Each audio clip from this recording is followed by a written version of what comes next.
program. Over to you, Suba. Go ahead.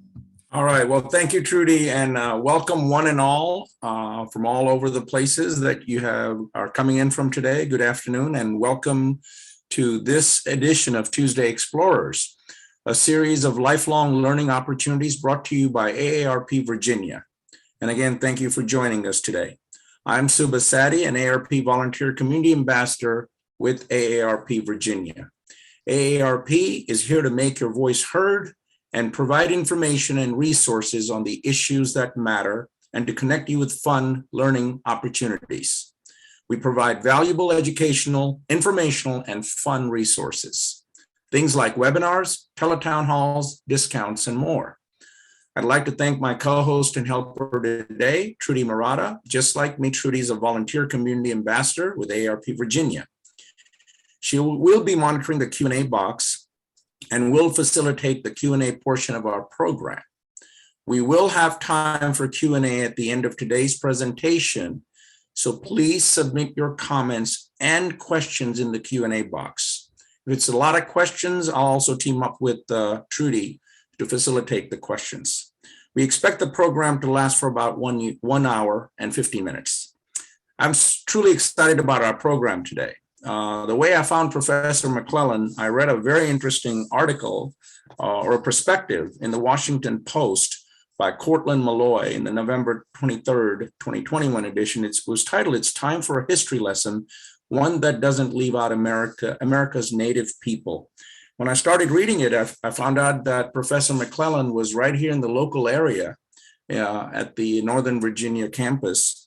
So I did some digging and reached out to him and asked him if he could come on and do a presentation on Tuesday Explorers, and he was very kind enough to accommodate us. A little bit about the program today. The contributions of Native Americans to our world today are many, yet we largely ignore what humanity has gained from them. In today's lecture, Professor Jimmy McClellan from Northern Virginia Community College will discuss the role played by the first peoples of the Americas in advancing civilization and explores why we choose to ignore it. Dr. McClellan joined the faculty of Northern Virginia Community College in 1975 and was promoted to the rank of full professor in 1984. Since November of 2006, he has been serving as the Dean of the Liberal Arts of Nova. Dr. McClellan has taught both history and political science at Northern Virginia Community College and is the author of numerous articles published in magazines and journals. It is indeed my pleasure to turn the program over to Professor McClellan. And Professor McClellan, the screen is yours, sir. Thank you. And it's good to talk to people who are probably in my age group for a change. So I'm used to talking to students who are a bit younger than we are. I have been teaching Native American history for some years here at Northern Virginia Community College. And a student once asked me if I spoke Indian, which is sort of like saying, do you speak European or Asian? Because one thing that people don't often realize about Native America is that before Europeans came, there was a great deal of diversity in the two Americas. More than 2,000 languages were spoken here. And in what is now the United States alone, there were probably 62 language families, not 62 languages, but language families. So if you think about all the languages of modern and ancient Europe, except Finnish and Magyar and maybe Basque, all stem from the Indo-European language family. So they're all related in some way. But to think about diversity here, where you had 62 language families, whose languages often were as different as English is from Chinese, but who might be living next to each other, completely different cultures, completely different political systems, completely different attitudes about life, different customs, different costumes. The differences were more pronounced than the similarities in some cases. But the contributions of Native people to the world today are many. But these contributions have been largely ignored. They've been ignored in part out of guilt. It was easier to justify taking Indian lives and Indian land if we could convince ourselves that Native people were primitive savages who stood in the way of a superior people. We're only a few generations away from a time when the official policy of the United States toward Native Americans was genocidal.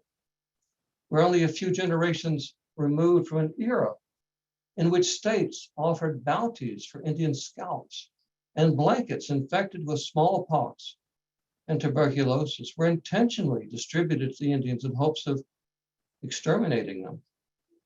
It was a time when a president of the United States could say, as President Andrew Johnson did say in 1867, quote, "If the savage resists, civilization with the 10 commandments in one hand and the sword in the other demands his immediate extermination." The 10 commandments were wielded by such enlightened souls as W.A. Jones, who was Indian commissioner in 1903, who said, "It is probably true that the majority of our wild Indians have no inherited tendencies whatsoever toward morality." And the sword was used by such military commanders as General Philip Sheridan, who said, "The only good Indians I ever saw were dead." Or General William Tecumseh Sherman, who stated, "The more I see of these Indians, the more convinced I am that they all have to be killed or have to be maintained as a species of paupers."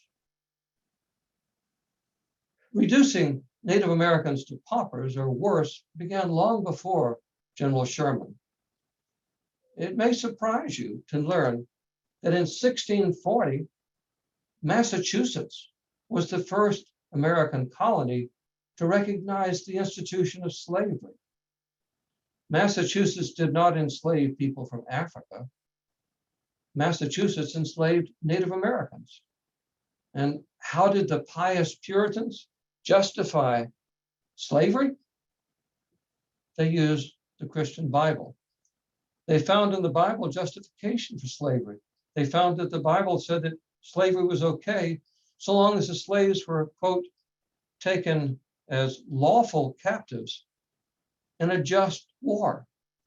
And what war could be more just than a war against the Native Americans? Because after all, they own the land which we want for ourselves, and they won't give it to us. Enslaved Indians were found in every colony and later in every state. They worked in the fields alongside Africans in the Virginia plantations. Whole tribes in Virginia were rounded up and sold into slavery. Selling Indians into slavery in the islands of the Caribbean became the primary economic activity of 18th century South Carolina. Probably 50,000 Native Americans were sold into slavery to work on the sugar plantations in the Caribbean. The Virginia Supreme Court declared Indian slavery unconstitutional in 1806. But the practice continued in other states, even after the Civil War, even after the ratification of the 13th Amendment to the Constitution. Native Americans were still enslaved. The Commissioner of Indian Affairs in New Mexico had Indian children as slaves well after the Civil War. Native Americans have had their religions banned under something called, quote, the Religious Crimes Code of 1883. And try reconciling something called the Religious Crimes Code with the First Amendment to the Constitution, which apparently did not apply to Native people. Indians were forced onto reservations where it was expected that they would die off within a generation. These reservations are today among the most impoverished parts of our country.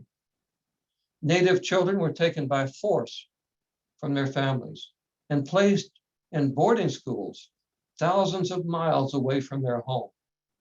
These children were punished for speaking their own language, wearing their own clothing, worshiping their own spiritual ways. The goal was to compel Native Americans to embrace the conquering culture and eradicate them if they did not. In 1946, the General Assembly of the United Nations unanimously adopted a resolution defining and outlawing the crime of genocide. The definition of genocide enacted by the UN reads that genocide are acts committed with the intent to destroy, in whole or in part, a national, ethnical, racial, or religious group. 5 acts were enumerated under this genocide resolution, which would define what it meant to commit genocide. A was killing members of the group. B, causing serious bodily or mental harm to members of the group. C, deliberately inflicting on the group conditions of life calculated to bring about its physical destruction in whole or in part. And D, imposing measures intended to prevent births within the group. And E, forcibly transferring children of the group to another group. Any one of these 5 acts constitutes the crime, the international crime of genocide. All 5 were inflicted on Native Americans. Whole nations have become extinct. As Tecumseh, the great Shawnee leader, asked General William Henry Harrison in 1810, where today are the Pequot? Where are the Narragansett, the Mohican, the Cochineal, and the other powerful tribes of our people? They have vanished before the avarice and the oppression of the white man, as snow before the summer sun. Not only did the old world's invasion of the new cause extinctions, but those who caused these extinctions are held as heroes. It has been said that history is written by the scribes of the conquerors in an attempt to justify and extol the virtues of the victors, and the vanquished are never treated very well in such accounts. But within the last few generations, history has begun a reevaluation of the achievements and contributions of Native Americans. The truth is that while Europeans may have colonized America, Native Americans had already colonized what the white man considered to be a wilderness. The native people of the Atlantic seaboard had nurtured the forests around them that stretched from the maritime provinces of Canada all the way down along the Gulf Coast into East Texas. They had nurtured these forests in a way to promote animal and plant life that they needed for their way of life. So it wasn't exactly a wilderness.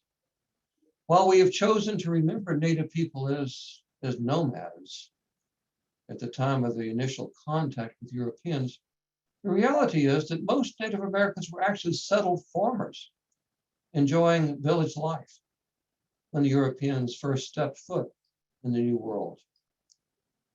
But astonishingly, Europeans killed most Native Americans before they ever laid eyes upon them. It was not uncommon for 90% of a native people to be wiped out within the first generation of contact with people from the old world. And the reason for this is not so mysterious. Africa, Asia, and Europe, the peoples of those 3 continents had been trading with each other for thousands of years. And they not only traded goods and services, they traded germs. And they developed immunities. The weak perished and the strong passed those immunities along to their children. But when the old world came to the new and breached that wall that had separated these 2 worlds for as long as there had been native people here, the native people had no immunities to things like measles or chickenpox, things that had become common colds for and common ailments for children in Europe were devastating to populations that had never experienced these things before.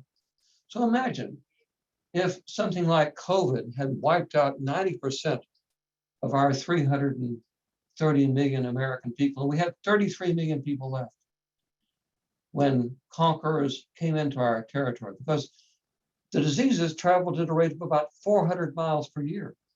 The diseases preceded the Europeans into the Americas. And imagine what we would do with 33 million of us trying to make this country run after having so many of us involved in making this complex system possible.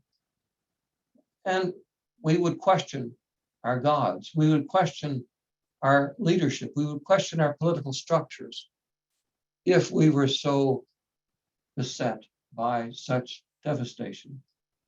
And that's the experience that Native Americans had when they were encountering Europeans, a moment of time when they were suffering from diseases which no longer affected those who introduced them here.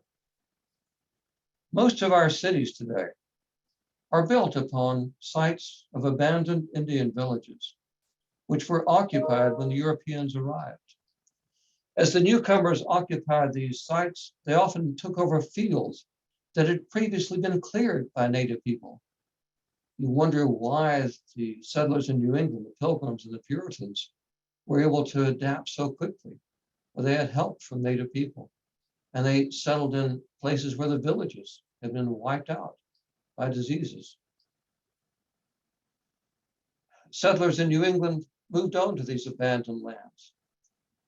Of course, these pious colonists saw the hand of divine intervention in this mass extermination. Puritan elder Edward Johnson wrote, "God's concern for our Puritan mission has been lovingly manifested by striking the Indians with a plague a few years before our migration to America."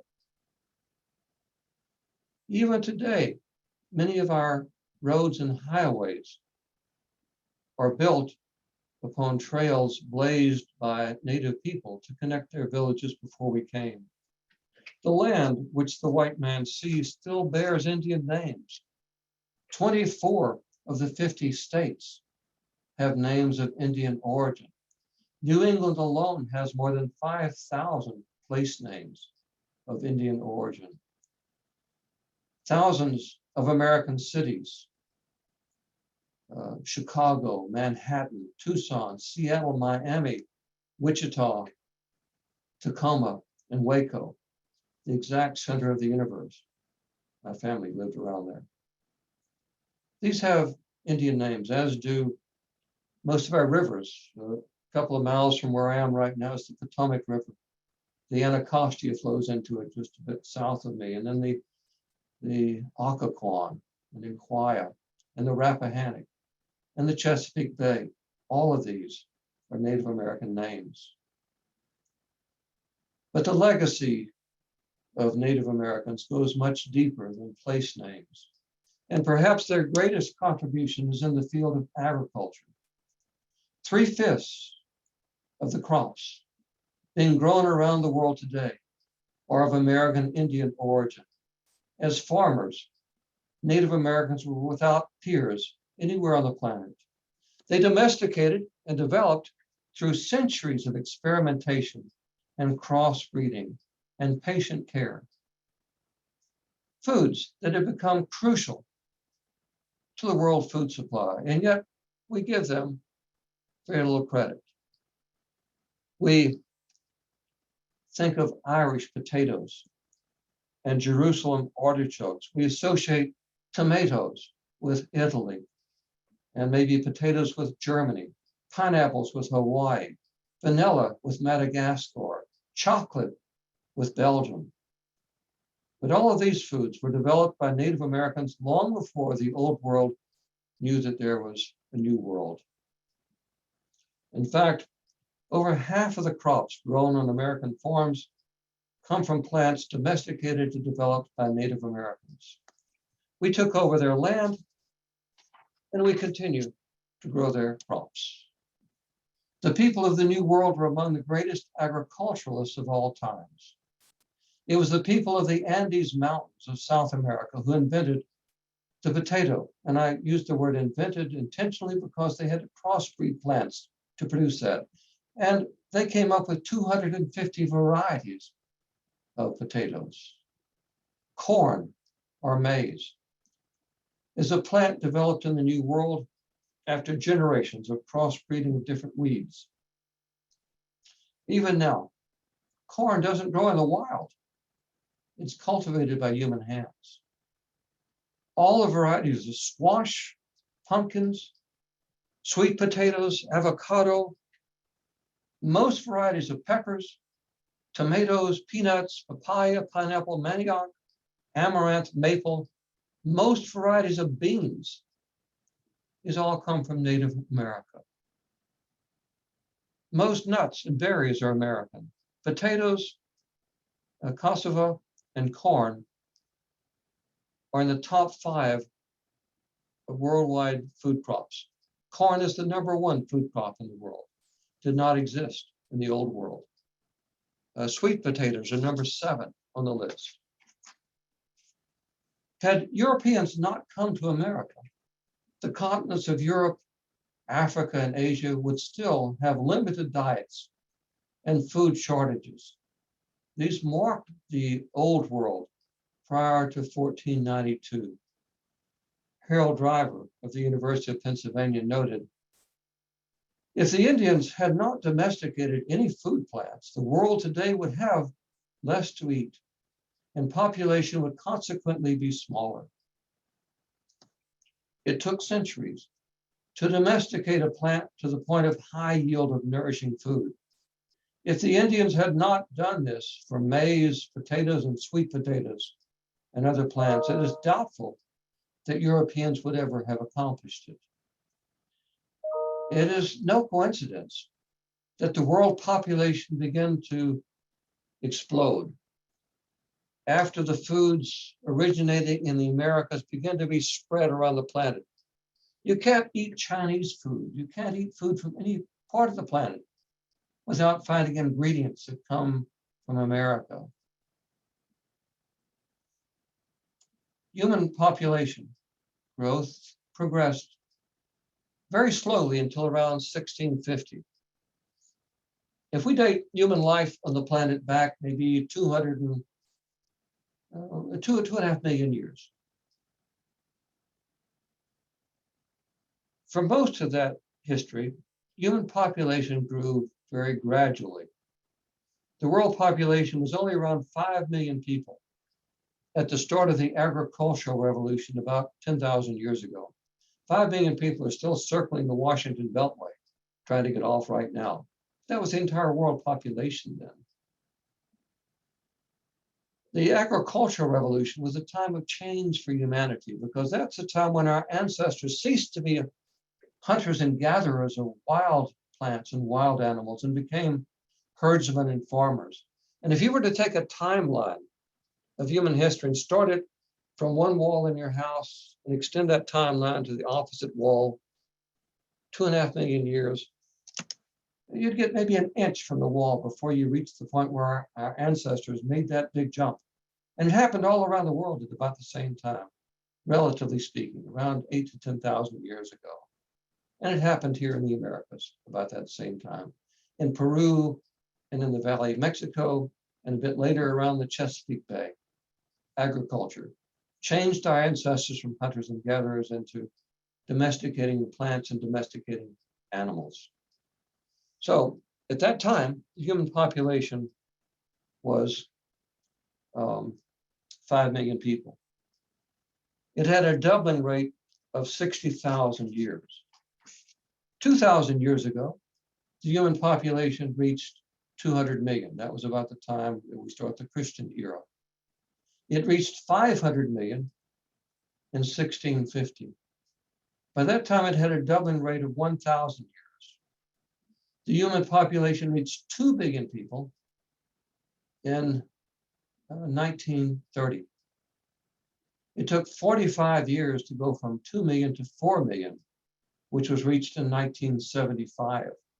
We crossed the 5 million mark in 1986 and the 6 billion mark in in 2000, and today we are over 7 billion people. Think about that explosion. If you were to chart that across your screen, human population goes like this. And then around 1650, 1850, it does this.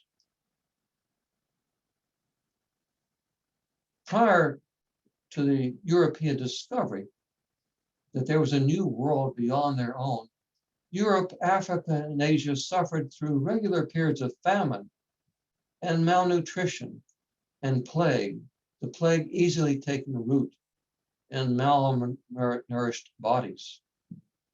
But since the cornucopia that was America poured its bounty over the planet, the quality of life has improved everywhere. And in the last century, we've actually doubled the average lifespan for human beings. Much of this is due to the food that flowed from the New World around the planet and gave people the opportunity to be healthy and live longer lives. And while on the subject of quality of life, it was Native Americans who developed and gave to the world foods which are literally the icing on the cake, essential to any quality of life: chocolate and vanilla. These came from the native peoples of Mexico. And popcorn is more American than apple pie.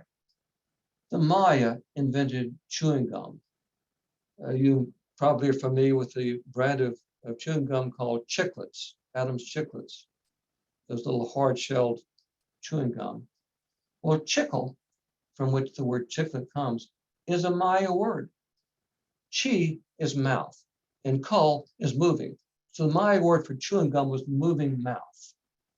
My wife said that for this presentation today, really all I needed to do was come in and say chocolate, vanilla, popcorn, and chewing gum, and drop the mic. That ought to be enough for anybody in terms of contributions. But wait, there's more.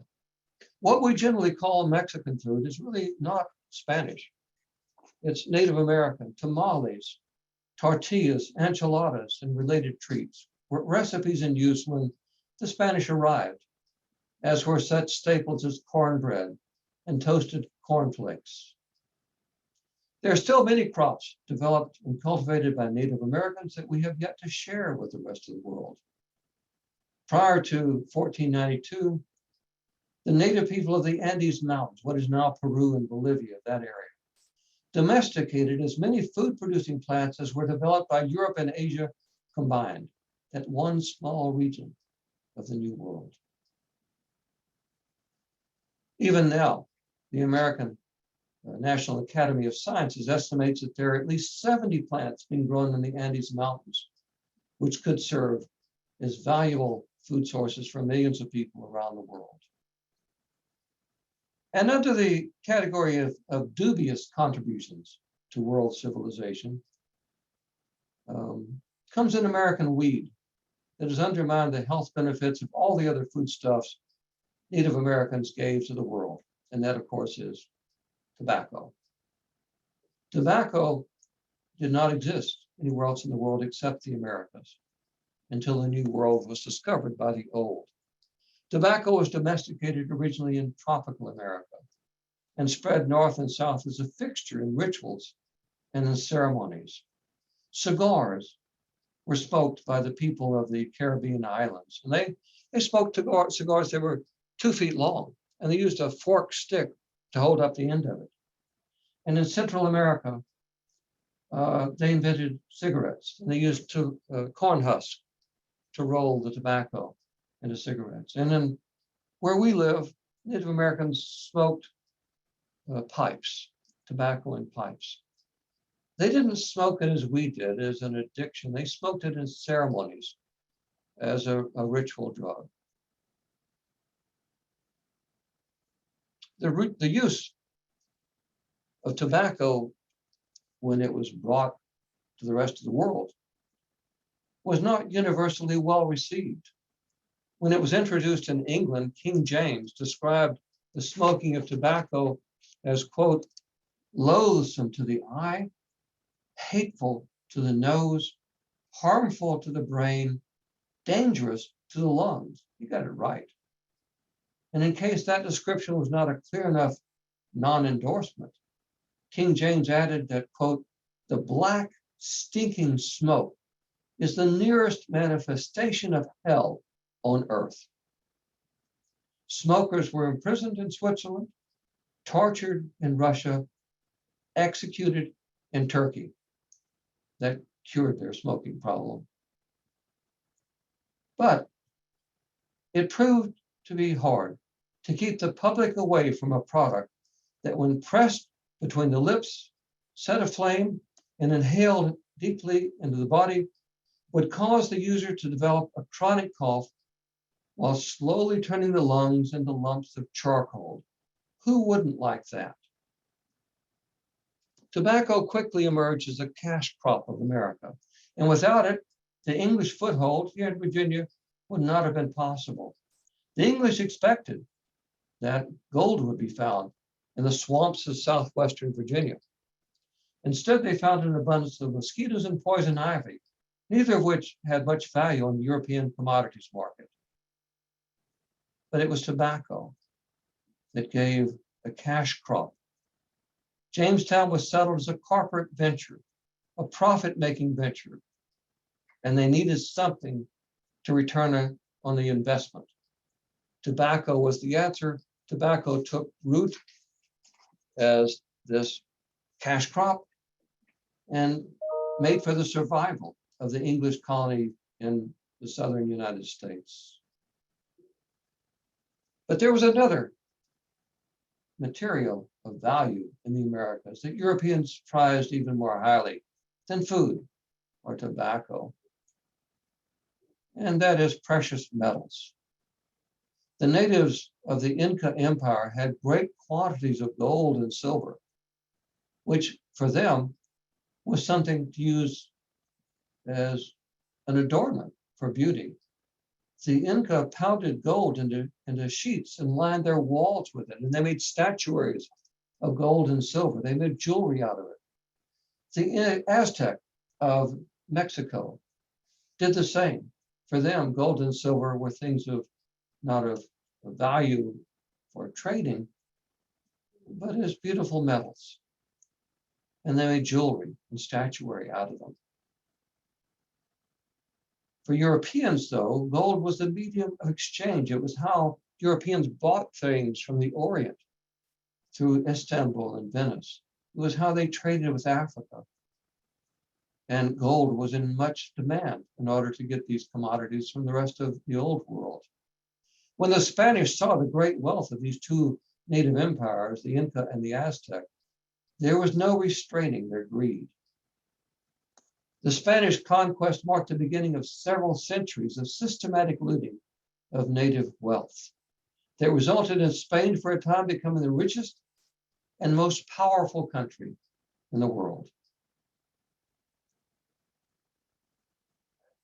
It eventually also gave the rest of Europe the wealth to conquer the world as a whole and exploit global riches. The wealth stolen from the Native Americans gave Europe the means to build armies and navies, which in turn allowed them to seize the lands, resources, and human labor for the rest of the planet. They then possessed the resources to launch the Industrial Revolution and create a global income gap between people of European origin and the rest of the world. By 1850, the ratio of European income to non-industrialized nations was already 2-to-1. By 1950, it was 10-to-1. By 1960, the gap between European and Europeanized people in the Americas was 15-to-1. And by 2000, it was 30-to-1. The foundation upon which this gap is built was the gold and silver taken by force and coercion from Native America, which gave Europe a material foundation upon which to buy or build armies and navies to steal things it wanted from the rest of the planet.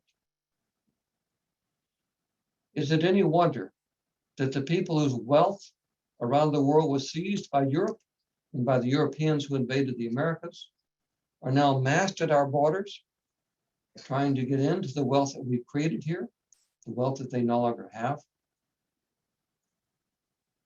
Well, there was yet another commodity that Native America produced that also excited Spanish greed.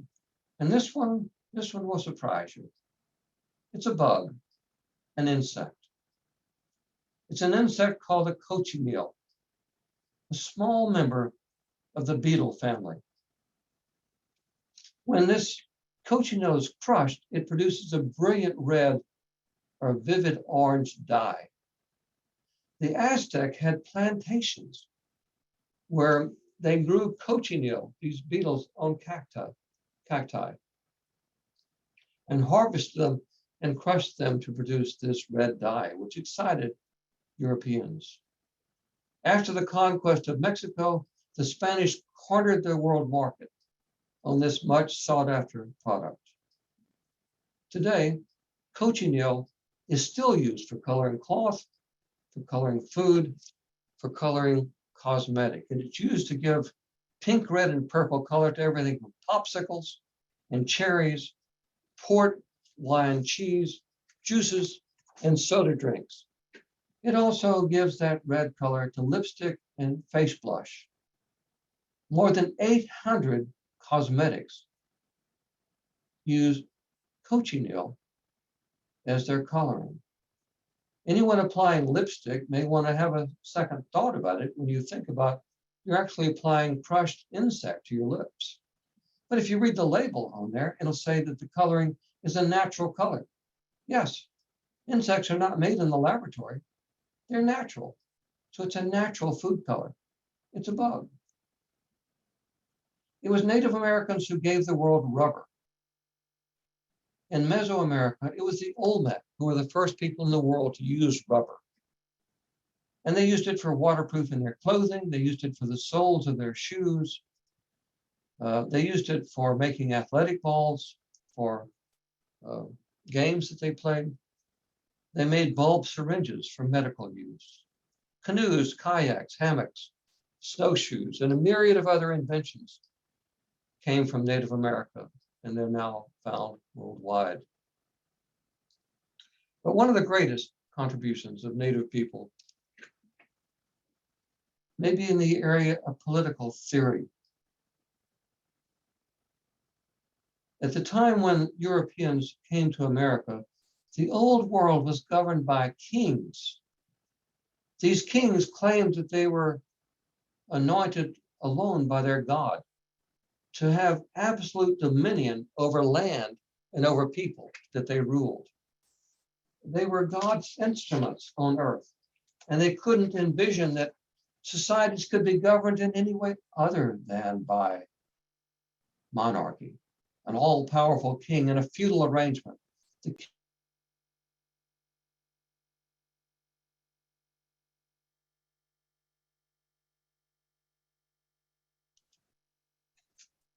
I think I momentarily muted myself, I'm sorry.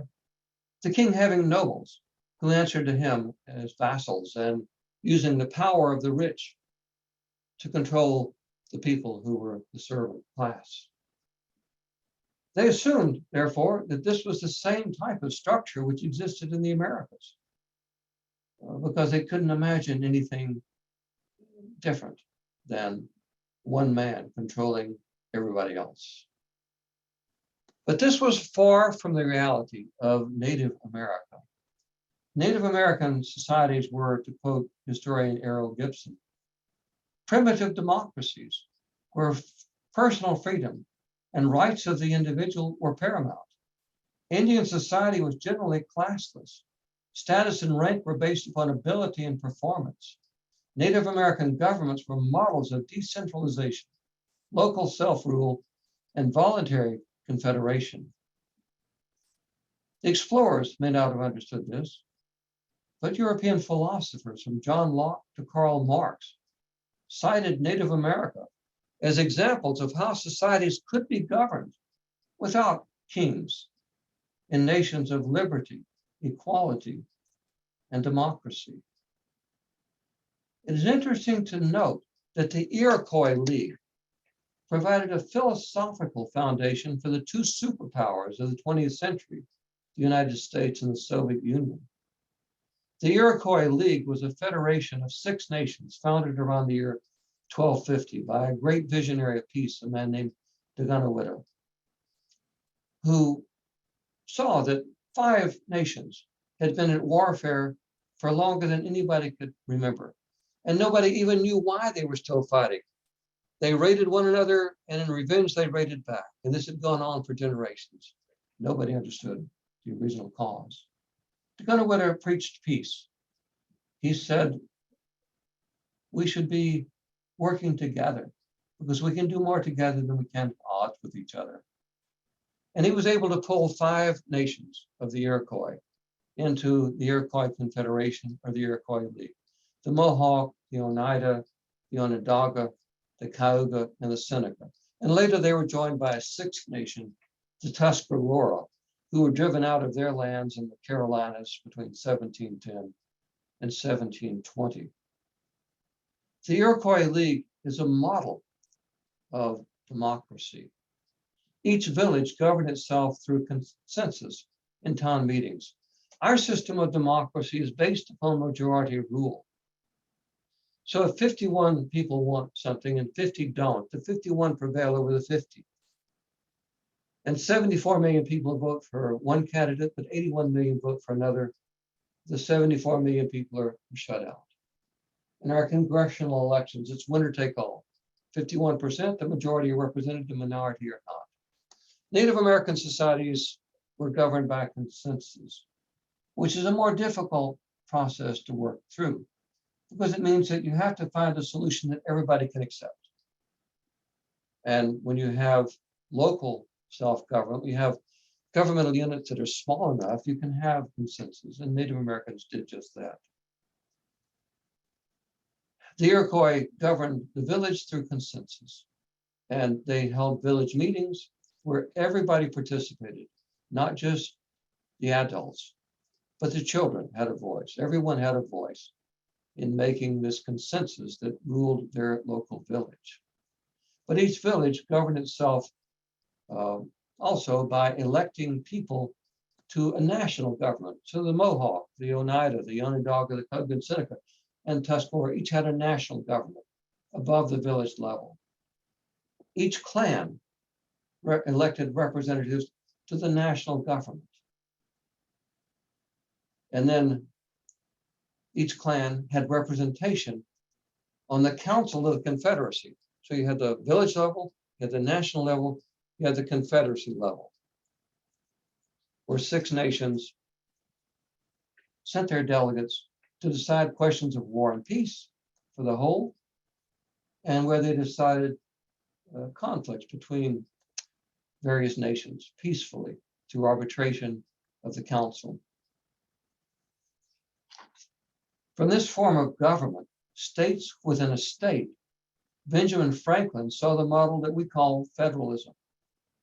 And speaking of the Iroquois in a message he sent to the 13 colonies in 1750, Franklin proposed in what was called the Albany Plan of Union.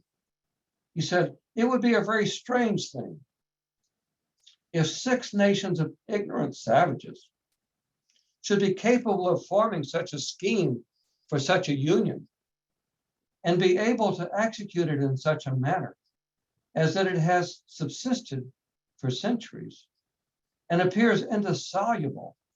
And yet a like union should be impracticable for 10 or a dozen English colonies to whom it is more necessary and must be even more advantageous. Franklin's plan of union, this Albany plan, was ahead of its time in 1750. He proposed it in 1754 again. But in 1775, it became the model for our first constitution, the Articles of Confederation, which was governed through consensus, like the Iroquois League, and which had delegates from each of the 13 colonies, which then declared themselves to be states. When we adopted our current constitution, we continued that idea of federalism, which can be traced back to its origins in America long before the founding fathers were born. Benjamin Franklin, Thomas Jefferson, and other founding fathers were also impressed that power in Native America was not hierarchical, as in the European model of government. Jefferson's idea that governments derive their just powers from the consent of the governed, and that all men are created equal, reflect ideals he witnessed in Indian society, which he wrote about, and not something he observed occurring in Europe. What Jefferson and others of his generation neglected to mention about the Iroquois system of elections, and the women in the audience will appreciate this one a great deal, was that in the Iroquois nation, in this Iroquois confederacy, men could not vote. Only women voted. And all property belonged to the women. Women owned the house, women owned the clothing, they owned the food, they owned the fields.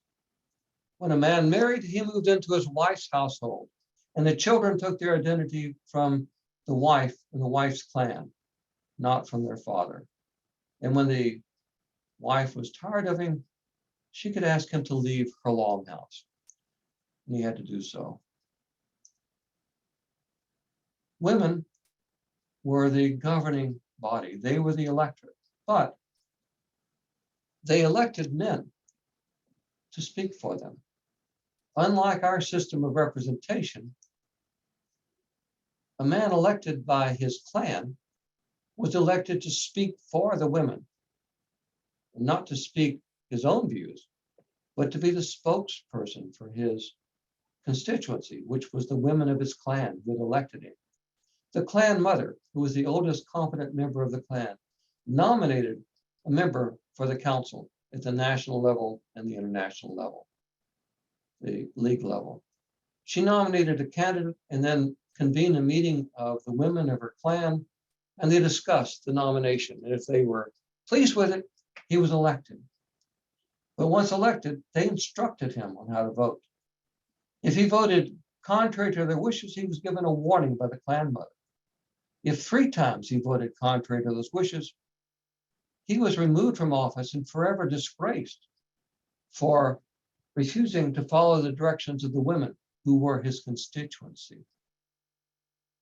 So men held a political office, and to the outside world, it appeared that men were in charge. But in reality, women controlled the Iroquois world and still do. And when the Council of the League, these 50 men who met as the counselors of the people, couldn't reach a decision, the clan mothers met like politicians and behind the scenes and made deals. Karl Marx and Frederick Engels did not miss the role of women or the role of the society of the Iroquois or Native people as a whole.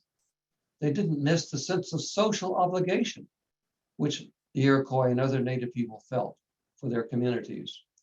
Engels used the Iroquois social and economic structure as the cornerstone of his influential book, The Origin of the Family, Private Property, and the State. The book became a source book on social development and was a major influence on the Soviet Union and on the Eastern Bloc countries in the 20th century. Frederick Engels was elated by the Iroquois Constitution. He wrote, "A wonderful Constitution it is. No soldiers, no gendarme, no police, no nobles, no kings or regents, prefects or judges, no prisons, no lawsuits." The Iroquois, Marx and Engels wrote, had created an ideal society. Quote, "There cannot be any poor or needy.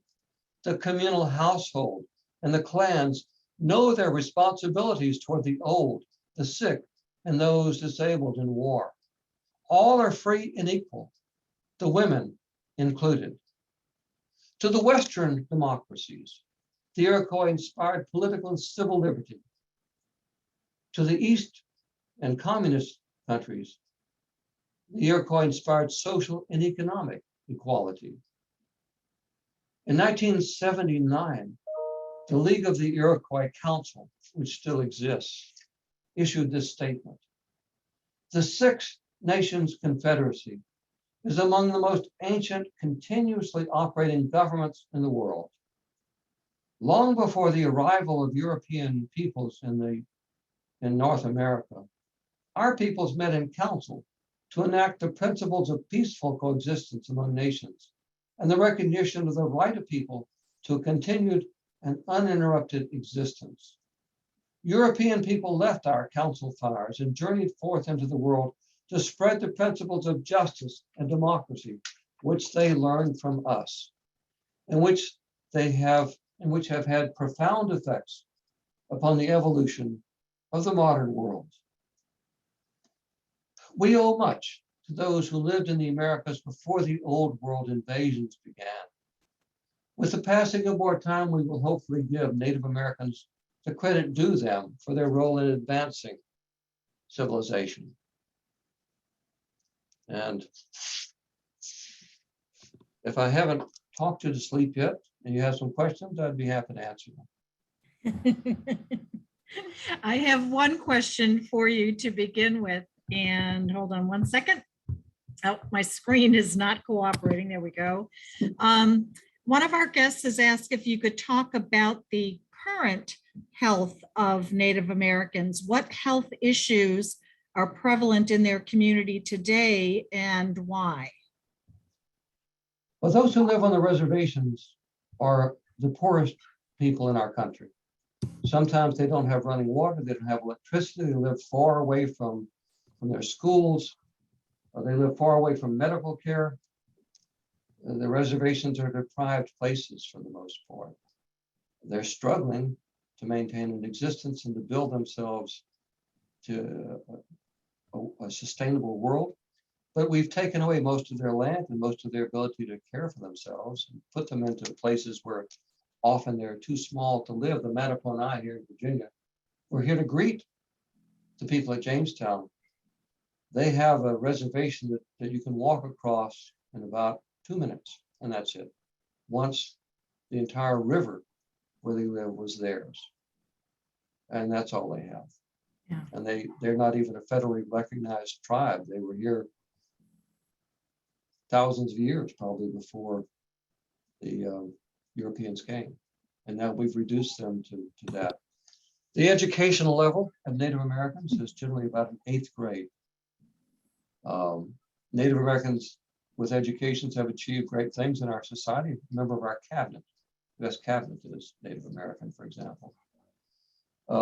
They suffered more deeply from COVID than the rest of the population. They had more difficulty getting the vaccines than others. The tuberculosis rate is higher. The cancer rate in the Southwest is higher because we detonated atomic bombs in open air next to the Navajo reservation. We dug for uranium on their lands without giving them any protection from it. We hired them as miners without giving them masks to wear. So the cancer rate, tuberculosis rate in the Southwest is higher, 4 times higher than anywhere else. So the conditions for Native America are relatively poor compared to the rest of the American people. They weren't even given citizenship until 1923. Yeah. Oh, there was a question in the beginning that I wanted to go back to. The first questioner asked about books or movies. Mm-hmm. I think Dances with Wolves, which you may have seen, is a great movie in depicting the Lakotas. I like as a comedy, an older movie, Little Big Man with Dustin Hoffman. I think it gives a fairly good view of the Cheyenne people who adopted Dustin Hoffman in the movie. It's a fantasy, but there are things about it that are right. There are a lot of movies that are inaccurate. And I was mentioning John Wayne to the staff here before this started. Most John Wayne movies depict Indians as savages.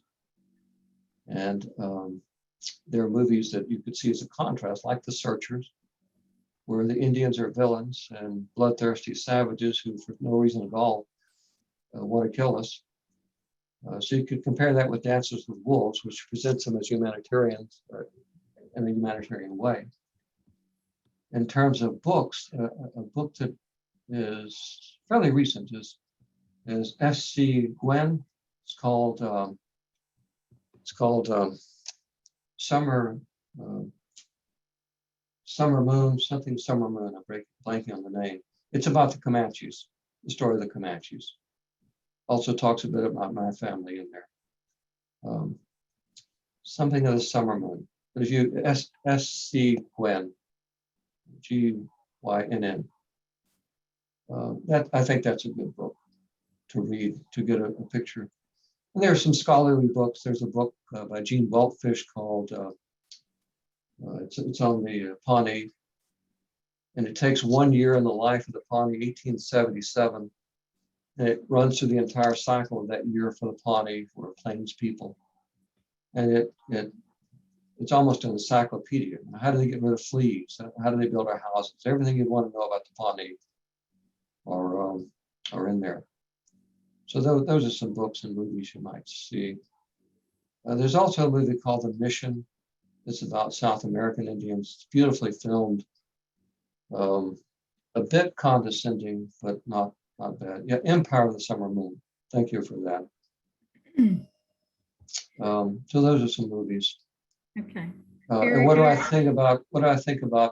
I saw the question on the screen. What do I think about Indian mascots? As little as possible.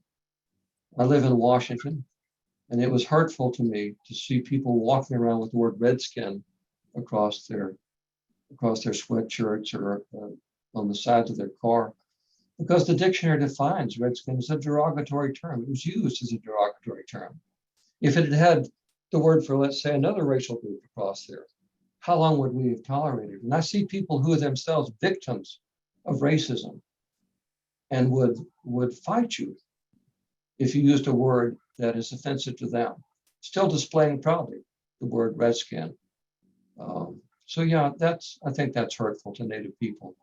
I don't think everybody admitted it or recognized it, but it was derogatory and it had no place in a country that believes in treating everybody fairly and equally. But along the same lines, one of our guests has asked if you could speak about the real reason for the Trail of Tears. Well, what we call the 5 civilized tribes, the Cherokee, the Creek, the Choctaw, Chickasaw, and Seminole, lived in what is now Tennessee, parts of Kentucky, Alabama, Mississippi, Florida, the western part of Virginia and the Carolinas. That was their territory. We call them the 5 civilized tribes because they were agricultural before we came. They were farmers, and they adapted very quickly to a white lifestyle. The Cherokee actually invented their own alphabet. They had their own printing presses. They had an elected government with a bicameral system of legislature. They published the Cherokee Phoenix, and they printed books in the Cherokee language. They translated the Bible into Cherokee. One of the Cherokees, a man named Drowning Bear, read the Bible from cover to cover, which is probably more than most Christians have done.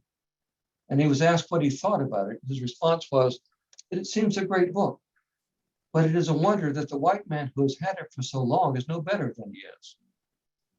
These people lived in that area. But as the frontier expanded farther and farther west, they signed treaty after treaty. The Cherokees signed more than 30 treaties. Each one gave up their land. Each one promised, this will be the last time we take your land, and this is the final word. We recognize you as a sovereign, independent country. And yet, finally, gold was discovered in Georgia, and the impatience of white people to remove the Cherokees became overwhelming. One of our worst presidents, Andrew Johnson, was in the White House. He built his career as an Indian fighter, hated Native people. With his influence, Congress passed the Indian Removal Act of 1830, which authorized the president to remove all Indian people from east of the Mississippi to west of the Mississippi by whatever means necessary. And the greed for native land and the sudden finding of gold on Cherokee lands prompted this removal. The Cherokees, the Choctaw, Chickasaw, Creeks, Seminoles, all removed to what became Indian Territory, land that white men thought they would never want, and finally did. So yes, that's the story of the Trail of Tears. Thank you. Thank you for that. Thank you for sharing your list of books and movies and additional resources. One of our guests has been to the Heard Museum and Fort Sumter National Park. Do you have any recommendations on other good museums that tell the Native American story? Well, the finest museum in the New World is in Mexico City. It's the Anthropological Museum near Chapultepec. It's a terrific museum on Mesoamerica, Middle America, the Aztec, the Maya, the Toltec, Teotihuacan, other native cultures of Mexico. Excellent museum. We also have here in Washington, the Native American Museum at the Smithsonian, which presents mostly cultural things as opposed to history. And there's a branch of that in New York, in Lower Manhattan, that's also part of the Smithsonian, that has changing exhibits. Those are good. There's some local museums that are pretty good. The Denver Museum is not too bad. The Modern Art Museum in Denver has 1 or 2 floors devoted to Native Americans, has a nice collection. There's a museum in Jalapa that has Olmec heads that couldn't be found anywhere else in the world, in the state of Veracruz. So, those are good. Can you talk a minute about why there are casinos on Indian reservations and what the history is behind that? Well, as I mentioned, reservations are some of the most impoverished places in the country. But by a quirk of our law, state law often doesn't operate there. And where a state might find outlaw casinos, on a reservation, they were actually legal because the federal government had some jurisdiction there. And they often, those casinos are not actually operated by the native people on whose land they exist. Outsiders come sometimes and run those reservations. They give a portion of the proceeds to native people. But in some ways, it's the only way that they can earn a living because their lands are so small. One of the earliest was the Pequots in Connecticut, the Pequot Casino. The Pequots, there was an attempt to exterminate them by the Puritans, who surrounded their villages and set them on fire. And as the people ran out of their burning houses, they shot them one by one. They thought they'd killed all the Pequots, but maybe it's a measure of justice that there are enough who survived that now the Pequots have this casino where they take money back from the people whose ancestors did that. But it's one of the few sources of income on some reservations that they can have these casinos and make money off gambling. Casinos, even though I occasionally buy a lottery ticket when it hits 600 million, the chances of winning when you gamble are stacked against you. And so they make a lot of profit, some of which could be shared with the people on whose land these casinos are built. So yes, they're there because the state laws don't usually apply and federal laws do, and they've been allowed to build those. Very good. Suba, I think I've addressed all the questions that were in the Q&A and even a couple that were in the chat box. Do you see anything that I've missed? Yeah, I see one more, Professor. Why do you think we spend so much time talking about the Holocaust in Europe and not much time talking about with the Native Americans in the US? It's always easier to point fingers at somebody else's wrongs than at our own. It always puzzled me why, and I'm not opposed to having a Holocaust museum in Washington, but it would be nice to have that in Berlin. And maybe in Berlin, they have a museum talking about what we did to Native Americans here. But when the Native American Museum here was built, one of my disappointments was that it didn't really delve into the history as much. It's on the mall, and the Holocaust Museum is adjacent to the mall. But we have a museum that makes note of what happened to not only the Jews, but probably 5 million other people who were gypsies or Slavs or Poles or communists or homosexuals or whatever. Anybody who wasn't Aryan, the Nazis tried to exterminate. The Jews were simply the biggest group of that. And it's important to remember that, but we just don't want to focus on our own wrongs. We know that, we're talking about the war in Ukraine, and we're accusing Putin of being a war criminal, which he is. We invaded Iraq without any justification. We invaded Afghanistan when actually we were only after the people who had attacked us. Not all the Afghans did that. 20 years we were there. And we know that Abu Ghraib and other atrocities were committed that are war crimes. But it's easier to say Putin should be prosecuted than it is to say George Bush and Dick Cheney and Donald Rumsfeld should be prosecuted. Thank you. I think that's all we have for the questions. So thank you so much, Professor. So don't leave. I do want to say that on behalf of ARP Virginia, again, I'd like to thank you so much for enlightening us. I come to this portion where I say I've learned something. I've learned so much. I have to tell my wife that the lipsticks that she puts on is derived from insects and see her reaction. I also like where your wife said the Native Americans produced this and dropped the mic and thank you, I've done my presentation. Yes, it's so many things we still enjoy today are from Native Americans. The other thing I didn't know, I know we were cruel to them, but I didn't know we gave them blankets infected with smallpox that was already infected with smallpox. Jeffrey Amherst is one person who did that, and we named a university after him. Wow, wow. And the other thing I did not know, sir, was how many Native Americans were enslaved and sold as part of the slave trade. I thought it was basically the Africans, but not as much numbers as you stated. And another thing that we overlook, it's amazing that we don't think about that. Yeah, yeah. So, yeah, I learned a lot today, so I really appreciate it. I always like to learn a lot from Tuesday Explorers. That's why we called it Tuesday Explorers. But the folks that are still with us, we'd love to get your feedback on today's program and ideas for future programs. Amber has already put a link to a survey. Please click on the link and take a few moments to share your feedback with us. We'll also send this link in a follow-up email later today. And we will send a recording of this presentation to everybody who registered, of course. And you can forward that to a lot of people that I've already thought of in my area that I'm going to forward this to.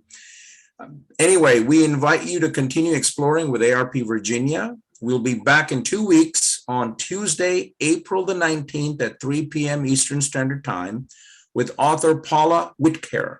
Paula will lead us in an exploration of two women from very different backgrounds who work together to meet the needs of African-American refugees from slavery and injured Union soldiers in wartime Alexandria, Virginia. Paula is the author of A Civil Life in an Uncivil Time. You can check that book out from your local library to read and prepare for our next program. Again, the book is called A Civil Life in an Uncivil Time, and it's written by Paula Whitaker. So until next time, we encourage you to stay curious and keep exploring. And once again, our utmost thanks to Professor McClellan. Thank you so much. Thank you for inviting me. Enjoyed it. Have a good day.